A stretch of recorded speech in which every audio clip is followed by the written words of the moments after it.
बारिश हो रही थी। मरी हुई चीचू कौए के पास टुनटुनी चिड़िया, टिक्की चिड़िया और छोटू कबूतर बैठकर रो रहे थे। हमें छोड़कर, अपने बच्चे को छोड़कर तुम चली गई। अब हमसे बातें कौन किया करेगा? तुम्हारा बच्चा तो अभी ढंग से उड़ना भी नहीं जानता। उसे माँ की ममता की कितनी जरूरत है दोस्त। अब उसके साथ कौन रहेगा? चीचू कौए के सभी दोस्त बहुत दुखी हो रहे थे। माँ, माँ, उठो ना माँ। माँ, मुझे भूख लगी है, मुझे खाने को दो ना माँ। माँ, आंखें खोलो ना माँ, कुछ तो बोलो माँ। इस तरह नन्ही सी कोई अपनी माँ को जगाने की कोशिश कर रही थी और पति चुपचाप आंसू बहाते हुए देखता रहा। यूं ही धीरे धीरे समय गुजरता है। कालू कौवा अपने छोटे से बच्चे का ख्याल रखने के लिए गौरी नाम की कोई से शादी करके अपने घोंसले में लेकर आता है। गुलाबो बेटी, ये आपकी नई मम्मा है। आज से ये आपका ख्याल रखेंगी और आपके लिए भोजन भी लेकर आया करेंगी। ऋषि कोई अपनी नई माँ को देखकर बहुत खुश होती है। गौरी कोई बहुत ही होशियार और कपटी थी। वो अपनी सौतेली बेटी से बिल्कुल भी प्यार नहीं करती थी। यूं ही धीरे धीरे समय गुजरा। एक दिन कितनी देर से देख रही हूँ, तुम मुझे घूर घूर के क्यों देख रही हो? माँ, भोजन दो ना, मुझे बहुत भूख लगी है। सुबह से मैंने कुछ नहीं खाया। मेरा पति जो खाना रंग गया है वो मैं तुझे दे दूंगी, तो मैं क्या खाऊंगी? चल भाग यहाँ से, अपना खाना खुद ढूंढ जाके। मेरी चीचू माँ मुझे कभी भी भोजन ढूंढने के लिए बाहर नहीं भेजती थी मम्मा। वो मुझसे बहुत प्यार करती थी, मुझे उनकी बहुत याद आती है। हाँ, तो कौन सी मेरी अपनी संतान है जो मैं पूरा समय अपना तेरे ऊपर बर्बाद कर दूं? भोजन लाना है तो ला, वरना भूखा मर जा। पर माँ, मैं तो अभी बहुत छोटी हूँ, मुझे तो ठीक से उड़ना भी नहीं आता। नखरे तो तेरे बहुत हैं। तेरी उम्र के सभी बच्चे अपना भोजन स्वयं ढूंढ कर लाते हैं। तू कहीं की राजकुमारी है क्या?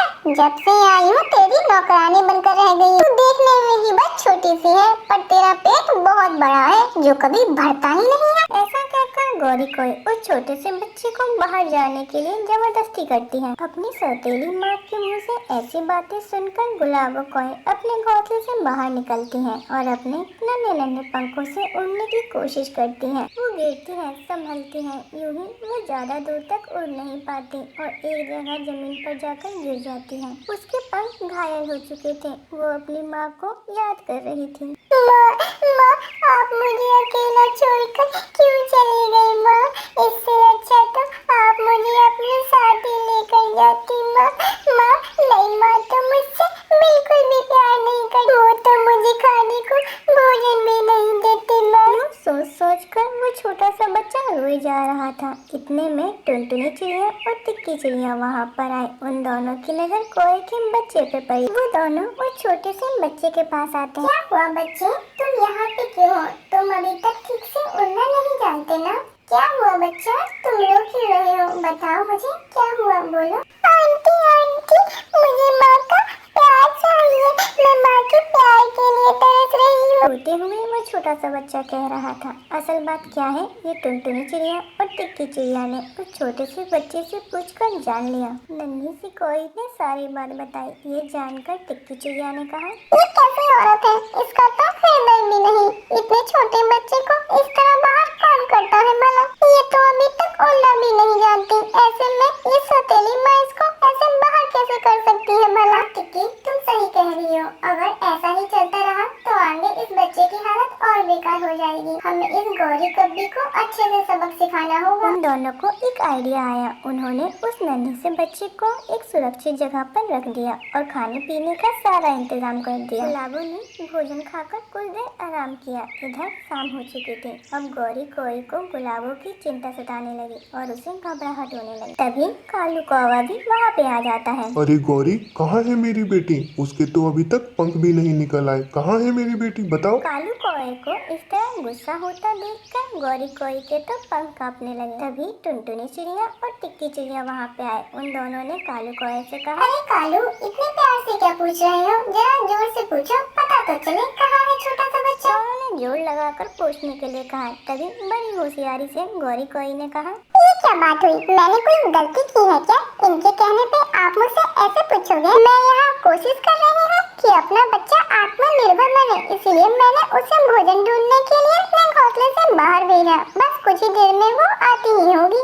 गौरी कोई के ऐसे कहने पर कालू कौवा कुछ नहीं बोल पाया, पर टिक्की चिड़िया कहती है, हाँ गौरी, तुमने जो भी किया ठीक किया, पर क्या तुमने एक माँ की तरह किया? क्या तुमने देखा वो कहाँ जा रही है, वो कैसे उड़ रही है? इतनी देर होने पर भी वो वापस नहीं आई। हो सकता है उसके साथ कुछ बुरा हुआ हो। ऐसा कुछ सोचा भी है तुमने? ऐसा कुछ नहीं हुआ होगा। चाहे जो भी हुआ हो, अच्छा यही होगा कि तुम उसे ढूंढ कर लाओ। ऐसा कहकर गौरी कोई को गुलाबों को ढूंढने के लिए भेज दिया। गौरी चारों ओर उड़ उड़ कर ढूंढती रही, गुलाबों उसे कहीं नहीं दिखी। ढूंढ ढूंढ कर थक हार कर वो अगली सुबह वापस अपने घोंसले में आ जाती है। अपना बच्चा कहीं नजर नहीं आया कालू जी। ये क्या किया तुमने? आज तेरी वजह से मैंने अपना बच्चा खो दिया। मेरी पत्नी तो पहले ही चली गई थी, आज तेरी वजह से मैं अपने गुलाबों को भी खो बैठा। तुम्हें यहाँ लाकर मैंने बहुत बड़ी गलती की है। अगर तुम यहाँ नहीं आती तो ऐसा कुछ नहीं होता। तभी टुनटुनी चिड़िया भी वहाँ पे आ जाती है। हो ना हो उस नन्ही सी जान को कोई चीरा कर खा गई होगी जरूर। यूँ उदास होने का नाटक कर रही थी टुनटुनी। उसे माँ की ममता तो दी नहीं तुमने, बिना पंख वाले बच्चे को उड़ने के लिए मजबूर किया। कैसी माँ हो तुम? इसने जन्म नहीं दिया ना, सौतेली माँ है, इसीलिए अपने बच्चे के साथ इतनी कठोर बनी। इस गौरी की बच्ची ने हमसे हमारी गुलाबों को छीन लिया। गौरी कोई हाथ जोड़कर अपनी गलती की माफी मांग रही थी, तभी टिक्की चिड़िया वहाँ उड़ती हुई आई। अब तुम्हारे माफी मांगने से भला क्या होगा? खोई हुई जान वापस तो नहीं आएगी ना? काश उस नन्ही सी बच्ची को तुमने अपनी ममता दी होती, प्यार किया होता। पर तुमने तो सिर्फ अपना स्वार्थ देखा। वो छोटी सी बच्ची माँ की ममता के लिए तरस गई। हाँ, ये सब मेरी ही गलती है, मैंने गलती की है, इसके बदले मैं अपनी जान दूंगी। इतना कहकर गौरी कोई घोंसले में अपना सर पटकने लगी। रुक जाओ गौरी, तुम्हें तुम्हारी गलती का एहसास हो, इसीलिए हमने ऐसा किया। इतना कहकर टिक्की चिड़िया उस छोटे से बच्चे को घोंसले में लेकर वापस आती है। गौरी गुलाबों को देखकर बहुत खुश होती है। मुझे माफ कर दो दोस्तों, मैं फिर दोबारा ऐसी गलती कभी नहीं करूँगी। अपनी गलती का पछतावा होने के बाद गौरी कोई अपनी छोटी सी बच्ची के लिए आहार लेकर आती और उसे प्यार से रखती।